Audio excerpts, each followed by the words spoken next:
Hi, John. How are you today? Hi, Elliot. Doing well. I think we'd be remiss if we didn't mention, unfortunately, the 145th mass shooting this year at a bank in Louisville. I know, obviously, the media has been covering it extensively, and beyond sad. Obviously, we had Nashville a bit ago, but these were members of the banking community, and I know there'll be more about the great lives they led. But I just thought we should at least mention that we obviously are not only well aware, but how sad it is that this continues in this country. Yes, it's more than a podcast's worth of concern, but absolutely worth starting there. We thought we'd talk about today, and we've covered this in webinars, we've covered this in blogs, and obviously other podcasts, and that is the extension of money laundering related and financial crime related issues in the art and antiquities world. And as everybody knows that's in our audience, there are going to be eventually antiquities dealers and sellers and advisor regulation. We know the Treasury did a study to look at the art world. But something, proverbial desks recently, that I thought was worth mentioning. This is what is called the Art Basel and UBS Art Market Report. This is the report for 20, and a lot of it is obviously very specific and comprehensive about that industry. But the couple of things that jumped out at me relate to what we just mentioned, and that is, how does that industry, that community, think about the potential requirements of some sort under either the Bank Secrecy Act in our country or certainly relevant adjacent others. And so there's a couple things in there I just wanted to highlight. And they have a section in there where they talk about what the priorities are for that community, but also what the outlook is going forward. And quoting here, it says, increasing regulations and other barriers to the cross-border trade in art and antiquities, and they say includes mounting administrative costs and burdens, were seen as relevant to most dealers, 95% of them. And the majority of those were moderately or extremely concerned. And then they go into about half of the sample were also worried about what they call the growing burdens of due diligence and identification requirements, and including what they're calling the Know Your Customer and AML regulations, as well as the protection of confidential information online and cyber security. What I found interesting about those concerns is obviously they are well aware that there's been active debate in the US and elsewhere, and FATF has talked about this, of course, as well. But the notion that somehow this shouldn't be attached to their community is something that even our industry did decades ago. But I'll end with this thought, and I want to get your comments. They said some dealers discussed the complexity of the regulations, such as import and Europe. Hey, you need import licensing. Give me a break here. While many felt the key issue was the burden of red tape associated with regulations that small businesses were being increasingly forced to deal with. So they definitely want to focus on that, which is something that the art study looked at. They looked at, you have to be careful about how you craft something. And there's no indication the regulations for antiquities dealers or in the art market, if that eventually happens, is going to be the same regardless. And they have a quote here from one of the respondents, which I wanted to highlight. They said that our businesses will not be sustainable in the future if staff is required to do what they're calling the administrative burden of AML or privacy laws with a government that's passing on its own administrative responsibilities to the art market.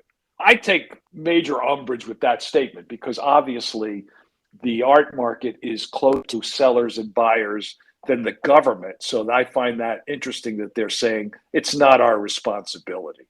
Although, John, it does echo comments that we heard in our own industry many years ago about the idea that why are you trying to deputize the banks? Right. Yep. You're As right. an industry, we've definitely grown past that. But you and I were at many meetings back in the 80s and even into the early 90s where the opening comments were by bank folks was often a short inning session about being deputized, and then we'd get down to business and figure out how we were going to do what we had to do. I think that the other piece that seems to continue to be a background theme in the art market is the idea that the many in the art market feel that confidentiality who they represent in terms of buyers or sellers, and what pieces are moving, and even to some extent what prices are being paid, is something that they view. The confidentiality of all of that is part of their business. And while on the one hand, it's nice to be able to have a private transaction if you're a buyer or seller, provenance and where the money comes from and who you're dealing with, those are still things that in this day and age seem to be good business. There was no quote from anybody in this long study, and in particular in this Outlook section, that talked about how they felt about being a potential tool for money launderers or other bad actors, that's the other side of the conversation. And we hear the burden conversation regularly. We don't hear the other side where if you don't know who you're dealing with, is it okay if you're dealing with a drug lord or a terrorist or other bad actors? Yeah, and it also, and you're right about the banks. Obviously, we were well aware of that, and that was something that it was a position that we lost pretty early on, and obviously after decades.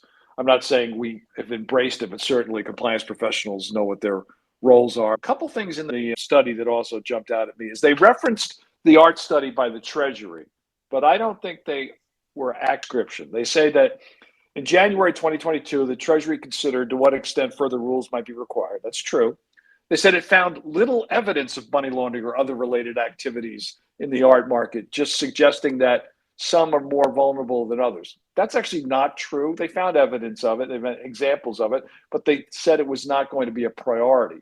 So that is a little bit of a misstatement. And then goes on to say, the author says the authority flagged in particular online marketplaces, social media platforms, and encrypted messaging services that sell art as well as a digital art market. So that's obviously true. And then I'll just end on this. They make the statement that because the Senate, in the consideration of the ND last year, did not include the enabler, that meant that, according to the author here, the Senate added further to America's reputation for light touch regulation, or at least lighter than in Europe. And they rejected the enablers bill because it would have extended these laws and regulations to dealers, galleries, advisors, auction houses, and museums. Yeah, that's not exactly what they did. They didn't include, I think a lot of that was because of the inclusion of the legal profession and investment advisors. But the bottom line is it does show that community is concerned about regulation. I think they need more information that they have the ability to publicly comment on whatever regulations get included, and that it would not be the same as certainly financial institutions and others. But in addition to all of that, I know you flagged the FBI has long been involved in detecting, investigating, and prosecuting art counterfeiting and those sorts of things, but they come out with a new tool recently. Yes, for many years, the FBI has named its National Stolen Art File. Sometimes the acronym you'll see is NSAF. And law enforcement agencies in the US and globally contribute information about stolen art pieces of all kinds to that database. The FBI has launched an updated stolen art app for people's mobile phones that if they're buying art, or I suppose if you're a gallery owner and you're being asked to broker a transaction, you can actually search the database using an image of the piece taken with the camera on your phone, and it'll search the database to see whether the item has been reported stolen. So coming back to the conversation we had a moment ago, in some ways it's deputization, but more importantly, I think it is giving people a functional opportunity and process to really understand if they're dealing in stolen goods. As I think about small art galleries, someone came in with a piece and said, if you're buying art, I have this piece I'm looking to sell. Being able to research the provenance of all pieces of art is not simple. And so to have this ability to at least check whether it's been recognized as stolen seems to me to be a big step forward if people will adopt it and use it. And just going back, like you said, to what we've been talking about, the Antiquities Coalition has done a ton of work in this space, and they explain in great detail why it's important for sellers and buyers and advisors to know the source of whatever it is they're purchasing or selling. Don't leave it to us. We're certainly not experts in this space, but they are. And I think it's well worth your time. I would say take a look at this report.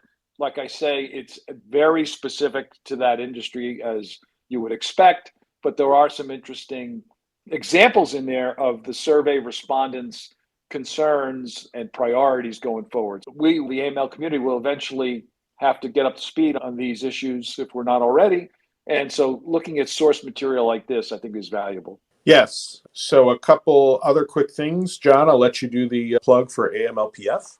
So the AML Partnership Forum, April 26th to the 28th, we have dynamite content on everything from crypto issues, from law enforcement perspective, to financial technology firms and how they interact, but also we'll have regulators talking very specifically about their role in making sure that information gets to law enforcement and how they oversee that.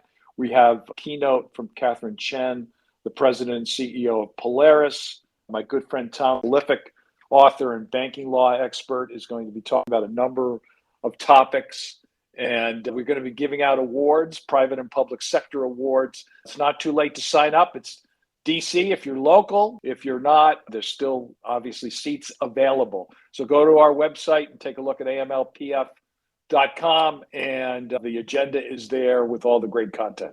And the next AML Right Source webinar is Thursday, April 20th, and it's about tech-enabled managed services. So a number of our in-house experts are going to talk about what are managed services, how do they fit into your financial crime compliance program, and also how blending technology with outside services can make things more efficient and more effective for you. So you can sign up for that on the amlrightsource.com website. And just as we're recording this, a recent interview I did with Ryan Wallerstein, who publishes something called The Illicit Edge, which is a free publication with excellent information on money laundering, financial crime, sanctions, all sorts of issues.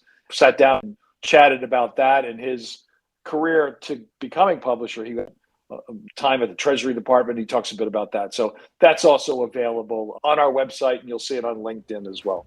All right, John, have a good week.